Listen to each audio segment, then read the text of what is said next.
इस कहानी की शुरुआत में अमेंडा नाम की एक प्रेग्नेंट लड़की को दिखाया जाता है जिसकी डिलीवरी होती है और उसका जो बच्चा होता है उसकी एक छोटी सी पूंछ भी है। डॉक्टर ये देखकर बहुत ज्यादा हैरान नहीं होता क्योंकि उसने इस तरह के बच्चों की पहले भी डिलीवरी की है।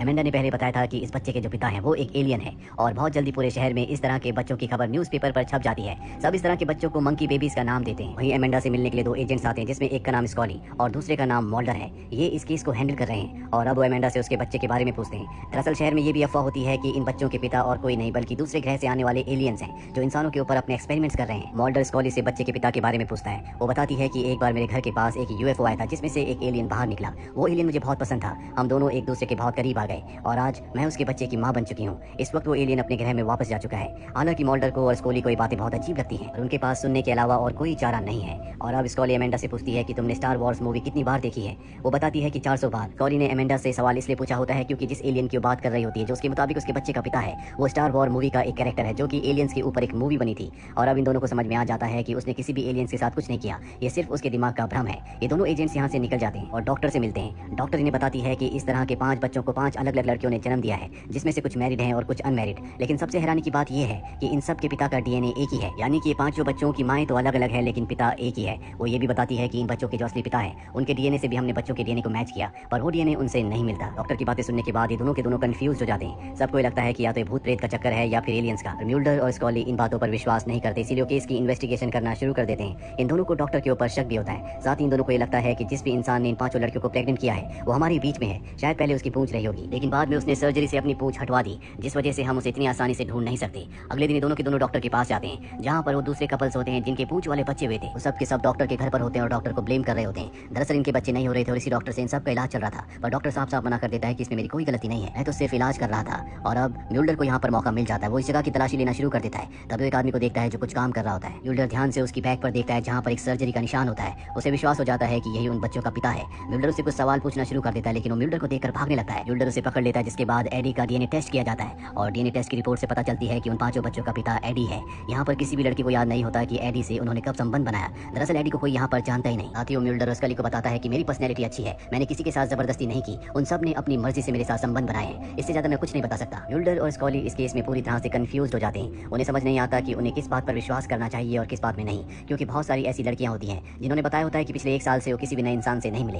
यहाँ पर इन्हें ये भी लगता है कि शायद एडी हिप्नोसिस का इस्तेमाल करता है लेकिन कब और कहाँ और कैसे इस बारे में उनके पास कोई भी क्लू नहीं है। वहीं दूसरी तरफ एडी को दिखाया जाता है जिससे डिप्यूटी इन्वेस्टिगेशन कर रहे होते हैं पर बहुत जल्दी एडी उसी का रूप धारण कर लेता है जो देखकर वो पूरी तरह से हैरान हो जाते हैं। एडी उन्हें बेहोश करके वहाँ से बड़ी आसानी से निकल जाता है जिससे हमें पता चल जाता है कि एडी उन बच्चों का पिता है। साथ ही वो कोई इंसान नहीं है बल्कि वो कोई एलियन है। देर बाद डिप्यूटी को जब होश आता है तो म्यूल्डर उसके पास आता है। डिप्यूटी म्यूल्डर को बताता है कि एडी ने पूरी तरह से मेरा रूप धारण कर लिया था जिसके बाद शायद वो मुझे बेहोश करके यहाँ से निकल गया। आगे क्या हुआ मुझे कुछ नहीं पता। म्यूल्डर अब सब कुछ समझ जाता है। स्कॉली को बताता है कि हो ना हो एडी जो कि रूप बदल सकता है उसने उन सभी लड़कियों के हस्बैंड का रूप धारण करके उन सबको प्रेग्नेंट कर दिया हो जिस वजह से उन्हें पता ही नहीं चला। स्कॉली म्यूल्डर से पूछती है क्या वो एलियन है। वो कहता है कि मुझे नहीं पता, अभी हमें और इन्वेस्टिगेशन करनी होगी। इसीलिए एडी के घर उसके पिता से मिलने के लिए जाते हैं जहाँ ये एडी के पिता को बताते हैं कि तुम्हारे बेटे एडी ने क्राइम किया, उसने 5 लड़कियों को प्रेग्नेंट किया है। अब जब ये बातें कर ही रहे होते हैं तभी म्यूल्डर देखता है कि वहाँ पर एक फोटो एडी के पिता की लगी हुई है। इस फोटो में उनकी पूंछ भी होती है। म्यूल्डर उनसे उनकी पूंछ के बारे में पूछता है। वो कहते हैं कि मुझे अपनी पूंछ पर कभी शर्म नहीं थी क्योंकि इसी पूंछ की वजह से मुझे सर्कस में काम मिला था। मेरे बेटे एडी को पूंछ बिल्कुल पसंद नहीं थी इसीलिए उसने अपनी पूंछ कटवा ली और ये बात मुझे कभी अच्छी नहीं लगी।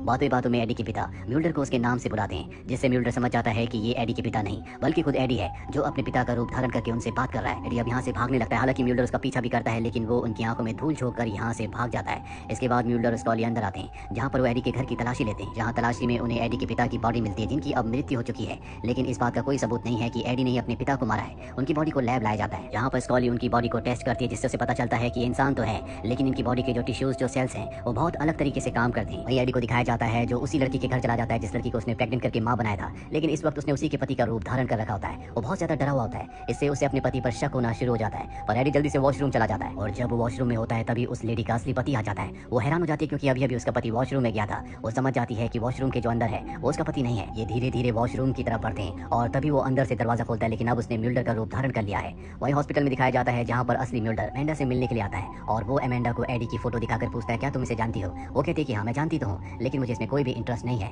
कभी कभी हम स्टार वॉर मूवी देखने के लिए जाया करते थे और यहाँ पर म्यूल्डर को समझ में आ जाता है कि एडी को पता था स्टार वॉर मूवी के जो एलियन कैरेक्टर है उन्हें अमेंडा बहुत पसंद करती है इसीलिए उसी कैरेक्टर के रूप में उसके सामने आया था क्योंकि अमेंडा का हस्बैंड नहीं था, वो अनमैरिड थी और उसे अपने जाल में फंसाने का इससे अच्छा और कोई तरीका नहीं था जिसमें वो कामयाब भी हो गया और उसने अमेंडा को प्रेग्नेंट कर दिया। इसके बाद वो अमेंडा को रोज देकर यहाँ से बाहर निकलता है और तभी हम बाहर दूसरी दूसरे म्यूल्डर को देखते हैं, जिसे देखकर वो म्यूल्डर जो अभी अभी एमेंडा को रोज देकर आया होता है वो छुप जाता है, जिससे हमें पता चलता है कि वो एडी था और अब जो म्यूल्डर आया है वही असली म्यूल्डर है। वो अब एमेंडा के पास जाता है। एमेंडा कहती है कि इतनी जल्दी तुम वापस आ गए। म्यूल्डर समझ जाता है कि अभी अभी एडी उसी का रूप धारण करके यहाँ पर आया था। म्यूल्डर को पता है कि वो अब भी हॉस्पिटल में है, इसीलिए वो उसे हॉस्पिटल में ढूंढना शुरू कर देता है। वो एक नर्स से पूछता है कि क्या अभी कुछ देर पहले तुमने मुझे देखा था? वो कहती है कि हाँ, तुम लॉकर रूम में गए थे। म्यूल्डर समझ जाता है कि एडी लॉकर रूम में गया है, इसीलिए वो अपनी गन लेकर लॉकर रूम में जाता है। वहाँ पर एक डॉक्टर और एक सिक्योरिटी गार्ड होता है, उन दोनों को गन पॉइंट पर ले लेता है और हथकड़ी पहना देता है। पर तभी वो देखता है कि ऊपर लाइट फ्लक्चुएट हो रही है। वो समझ जाता है कि एडी ऊपर है, पर जैसे वो डक्ट खोलता है ऊपर से एडी उसके ऊपर हमला कर देता है। इसके बाद ब्लैकआउट हो जाता है और अब म्यूल्डर सिक्योरिटी गार्ड को और डॉक्टर को बाहर लाकर उनसे माफी मांगता है। स्कॉली भी यहाँ पर आ जाती है। म्यूल्डर का कान जख्मी होता है क्योंकि एडी ने उसके ऊपर हमला किया था,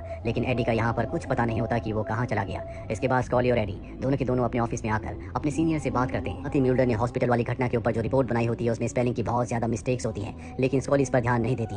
म्यूल्डर के अंदर हल्की सी हिचकिचाहट भी दिखती है, जिससे हमें समझ में आ जाता है कि ये म्यूल्डर नहीं बल्कि ये एडी है, जिसने असली म्यूल्डर के ऊपर हमला करके उसे बेहोश करके हॉस्पिटल के बेसमेंट में ही बंद कर दिया होता है। हालांकि अब उसे होश आ चुका है, मदद के लिए चिल्ला रहा होता है, लेकिन उसकी आवाज सुनने वाला वहाँ पर कोई भी नहीं है। वहीं एडी को दिखाया जाता है जो म्यूल्डर के रूप में होता है। वो स्कॉली के कमरे में वाइन की बोतल लेकर जाता है। ये दोनों के दोनों वाइन पीते हैं और वाइन पीते पीते वो स्कॉली से पूछता है कि अगर तुम्हें कुछ बदलने का मौका मिले तो तुम क्या बदलना चाहोगी? वो कहती है कि अगर मैं तुमसे सवाल पूछूं तो तुम इसका जवाब क्या दोगे? और इसके बाद वो उसके करीब आने की कोशिश करता है। तभी यहाँ पर असली म्यूल्डर आ जाता है, जिसके बाद स्कॉली पीछे हो जाती है और अब उसे पता चल चुका है कि उसका खेल खत्म हो चुका है। इसीलिए एडी अपने असली रूप में आ जाता है, जिसके बाद उसे गिरफ्तार कर लिया जाता है। वो अपने सभी गुनाहों को कबूल कर लेता है और एक दिन म्यूल्डर उसे मिलने के लिए जाता है। वो उसे बताता है कि मैं हमेशा अपने आप को लूजर समझता था, कोई लड़की मुझे पसंद नहीं करती थी, लेकिन मुझसे बड़े लूजर तुम हो। दरअसल उसका इशारा स्कॉली की तरफ होता है। स्कॉली म्यूल्डर को पसंद करती है, लेकिन फिर भी उसे इस बात के बारे में कोई भी इल्म नहीं है। इसके बाद वो बाहर आ जाता है जहाँ पर स्कॉली उसका वेट कर रही होती है। स्कॉली ने सारी बातें सुन ली होती है और वो म्यूल्डर से कहती है कि तुम लूजर नहीं हो। दरअसल एडी कोई एलियन नहीं था, बल्कि वो एक इंसान ही था जो कि म्यूटेंट था, इसीलिए वो अपने रूप बदल सकता था और उसी का फायदा उठाकर उसने 5 लड़कियों को प्रेग्नेंट किया था और अब उसे हमेशा के लिए कैद कर दिया गया है। और इसी के साथ ये फिल्म, ये कहानी यहीं पर खत्म हो जाती है। उम्मीद करते हैं कि ये कहानी आपको पसंद आई होगी।